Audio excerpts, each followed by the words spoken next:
not warfare. German engineers huddled around a captured Mosquito bomber outside Hamburg, its pale wooden fuselage gleaming under floodlights. Disassembled yet intact, the aircraft looked like furniture, not a weapon. For years, it had outrun Messerschmitts and Focke-Wulfs alike. Dr. Karl Henkel, senior materials analyst, tapped the fuselage. "Plywood," he whispered, disbelief in his voice. The British had built a bomber that mocked steel. Every panel was seamless, bonded with a glue stronger than the wood itself. Henkel tried to separate layers with a chisel. It snapped. The resin was elastic, heat-resistant, almost alive. Each curve of the fuselage seemed sculpted with purpose, reducing drag and hiding strength beneath elegance. German engineers began cataloging components, their laughter fading as they sensed intelligence behind the joints. This was not just engineering, it was artistry made deadly. In 1938, Geoffrey de Havilland pitched the idea, a fast wooden bomber. 2 men, no guns, no armor. Officials laughed. Metal was the future. Wood belonged to the past. De Havilland saw opportunity instead. Aluminum was scarce. Spitfires and Lancasters consumed every sheet. Britain's craftsmen, furniture makers, piano builders, cabinet makers could shape wood faster and lighter than metal. Speed would be armor. Simplicity, survival. The British Air Ministry reluctantly approved a prototype. By autumn 1940, the first Mosquito took shape under gray skies. Piano makers sanded wings, violin builders crafted the nose, and phenolic resin bonded layers into a single resilient material. The prototype rolled onto the runway, engines roaring twin Merlins. Within moments it leapt forward, climbing faster than any fighter. The crowd watched in awe. A wooden plane outpaced every aircraft of its era. The impossible had taken flight. Early operational squadrons received the Mosquito with disbelief. Pilots were used to Wellingtons and Blenheims, now expected to fly a racing-like bomber with only 2 crew. Survival depended on mathematics. If intercepted, run. Throttle wide open, trust in Merlin engines, no defensive illusions.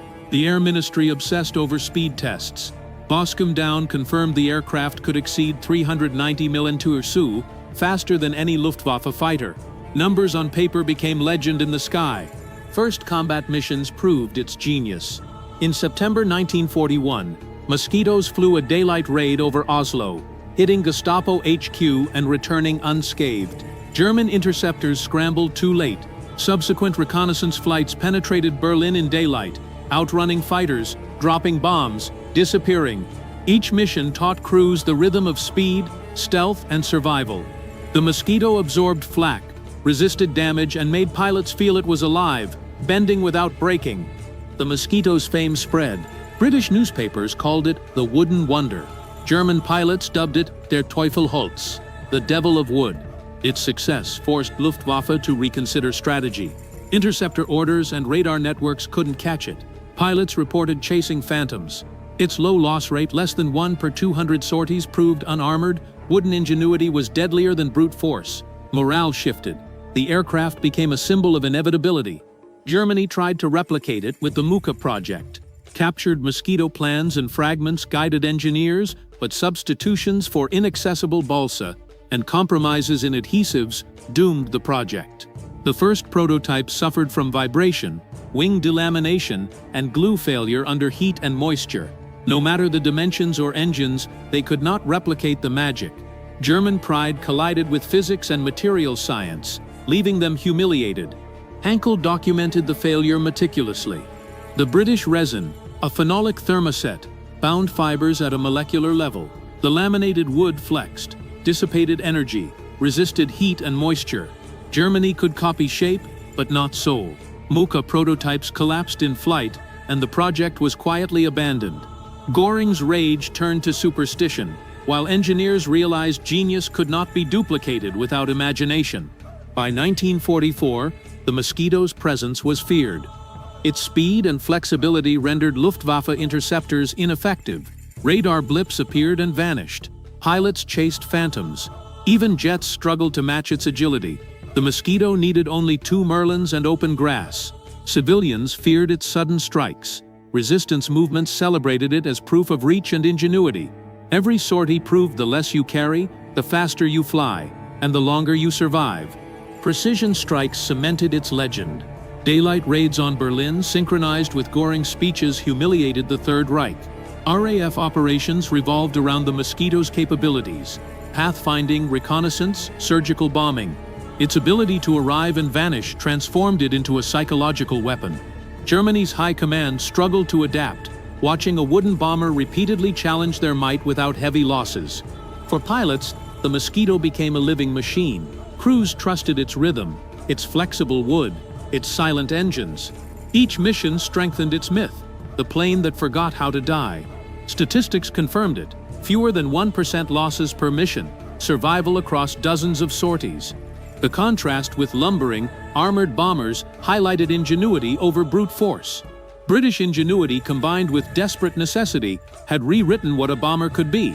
Post-war, the Mosquito's legend endured.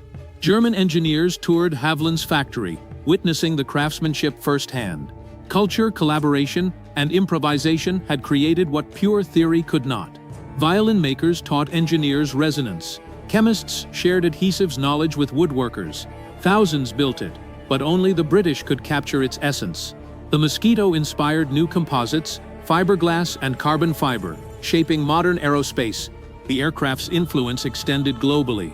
Boeing and other American manufacturers studied its laminated designs.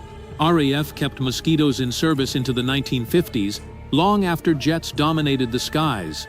Pilots praised its agility, responsiveness, and soul. Museums preserved it as art and engineering. Its creators remembered the smell of resin, sawdust, and the rhythm of hands guiding wood into speed.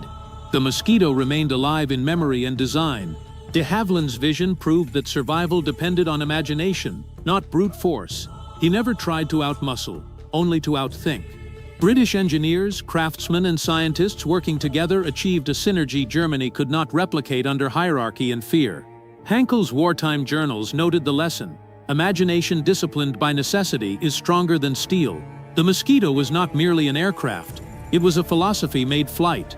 Time transformed the Mosquito into a lesson for innovation. Born of scarcity, it thrived through creativity, combining material science, craftsmanship, and necessity. Wood and resin became symbols of adaptive engineering, redefining aviation. Its success forced every nation to rethink design, materials, and collaboration. The ghost of the wooden bomber haunted engineers long after the war, a reminder that ingenuity could never be caged by resources alone. Today, when you walk past a Mosquito in a museum, its surface gleams like varnished oak.